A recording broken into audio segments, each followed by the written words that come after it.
Nós devemos muito às nossas irmãs do Oriente, às igrejas orientais. Eu vou destacar 2 pontos. Primeiro, os dogmas cristológicos. Você tem que ver que no início da igreja não havia clareza sobre, por exemplo, aquilo que é fundamental. Quem é Jesus Cristo?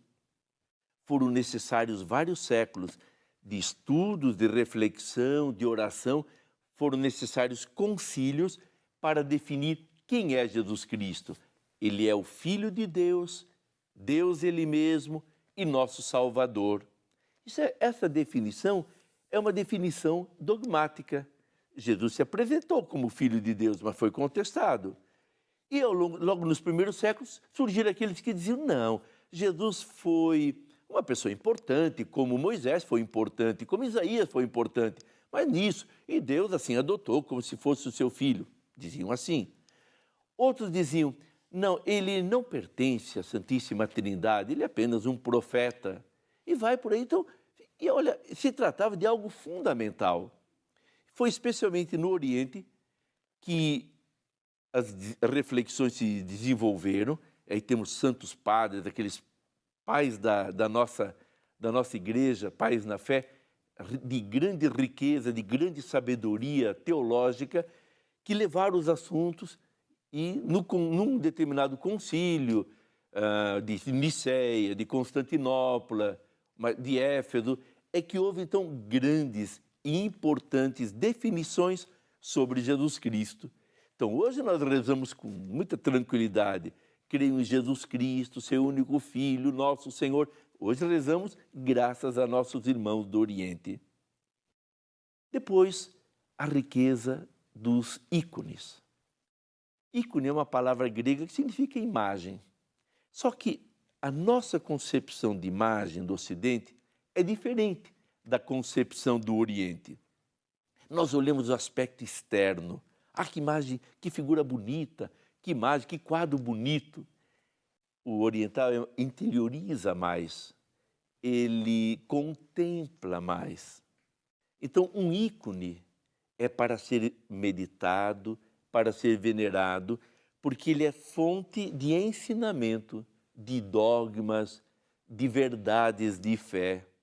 Então, o oriental contempla. Nós vemos, olhamos, ah, que bonito, ah, que feio. O oriental, ele contempla. Se você tiver a oportunidade de ouvir uma explanação de um oriental sobre o ícone, vai ficar surpreso com tudo aquilo que está no ícone e que você nem imaginava e nem percebia. Eu estou falando 2 riquezas importantes que herdamos da Igreja Oriental. Então, e elas, depois, especialmente da separação em 1054, quando surgiu a Igreja Ortodoxa, ela ficou muito enfraquecida porque muitos grupos imensos de pessoas foram para a Igreja Ortodoxa, com as quais começamos novamente a ter algum contato, que estava muito fragilizado durante muitos séculos. Mas os últimos papas têm conseguido dialogar com aqueles também da Igreja Ortodoxa.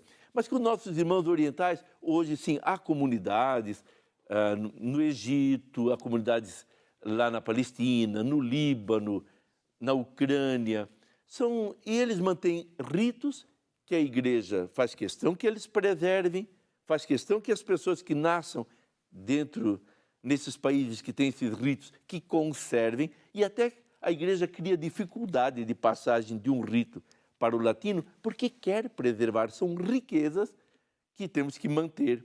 E para eles, às vezes, até é mais difícil, porque ficaram pequenas comunidades que hoje ainda lutam para manterem-se lá, porque muitas vezes são rejeitadas no próprio Oriente. Então, a igreja, como uma vez disse o Papa João Paulo II, tem 2 pulmões, o pulmão da igreja oriental, o pulmão da igreja ocidental. Ela respira com esses 2 pulmões e nós, repito, não vamos nos cansar de agradecer a nossos irmãos tudo aquilo que eles deixaram para nós, enriquecendo a nossa fé. Eu falei antes de ícones. Se você pensar, por exemplo, de ícones de Nossa Senhora, a maravilha desses ícones, a riqueza, o conteúdo teológico que transmitem, sem pensar nos próprios dogmas, eu falei cristológicos, mas em função da cristologia nasceram também esclarecimentos sobre verdades a respeito de Maria, como aconteceu em Éfeso. Ora, se Cristo é verdadeiramente Filho de Deus, Maria é mãe de Deus, enquanto gerou Jesus na natureza humana, mas Jesus, que ao se encarnar era Deus e homem. Maria, então, mãe de Deus, para quem entende bem, vê que há uma lógica transmitida por nós, por nossos irmãos do Oriente.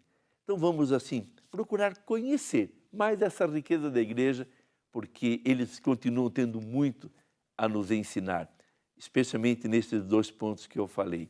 No ponto dogmático, no ponto dos ícones, que são uma riqueza para a igreja, que graças a Deus estão entrando muito em nosso Ocidente.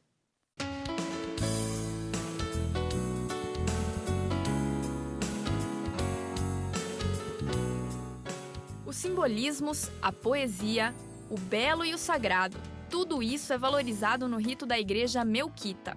A igreja melquita, greco-melquita normalmente, é uma igreja católica, apostólica, romana, do rito bizantino.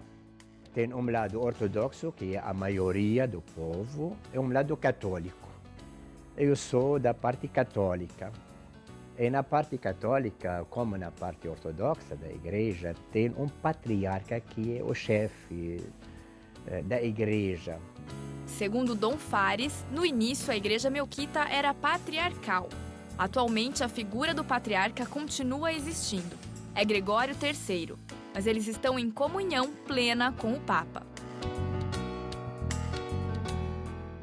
Tinha fiéis, sacerdotes, bispos, e por cima daquela comunidade um patriarca, aquele que era o pai daquela região. Dom Fares é libanês e arcebispo da Igreja Católica Apostólica Romana Greco-Melquita no Brasil. Estou no Brasil cuidando daquela comunidade que chegou do Oriente também. Tento de servir aquele povo e de trabalhar para que possamos conservar o nosso rito e mostrar ao mundo a beleza da Igreja Católica nesta diversificação de ritos, como um buquê de flores diferentes dentro da beleza da Igreja Católica. A celebração na Igreja Melquita é chamada Divina Liturgia e é realizada com uma mistura das línguas árabe, grega e portuguesa. Neste rito, cada simples ato é valorizado. Para a missa nossa, a Santa e Divina Liturgia, nós usamos este pão. Este é o pão e o cordeiro que será utilizado, e este para a comunhão. A gente pega pedaços, assim, e acaba dando ao povo durante a comunhão. Nós usamos também o vinho.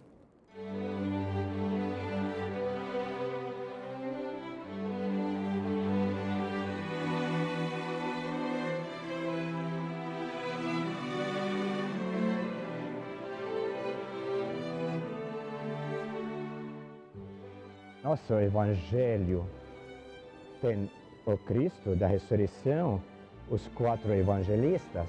De um lado a ressurreição e do outro lado temos aqui a crucifixão, com os reis do Antigo Testamento, com os profetas.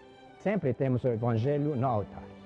Sempre na celebração temos o Evangelho que fica no altar. Quando o pão e o vinho passam por aqui, ele fica um pouco do lado. É colocado sempre deste jeito assim, o cálice do lado direito do celebrante, o pão do lado esquerdo.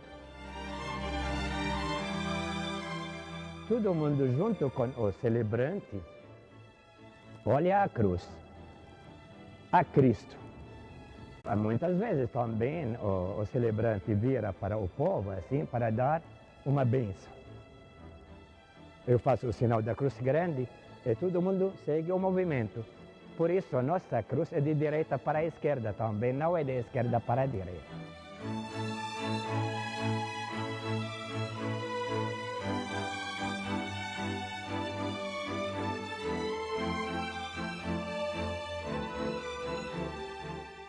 E que a bênção do nosso Senhor, Jesus Cristo, e sua misericórdia desçam sobre vós, por sua graça e seu amor por todos nós, a todo momento, agora e sempre e pelos séculos dos séculos. Amém. Obrigado.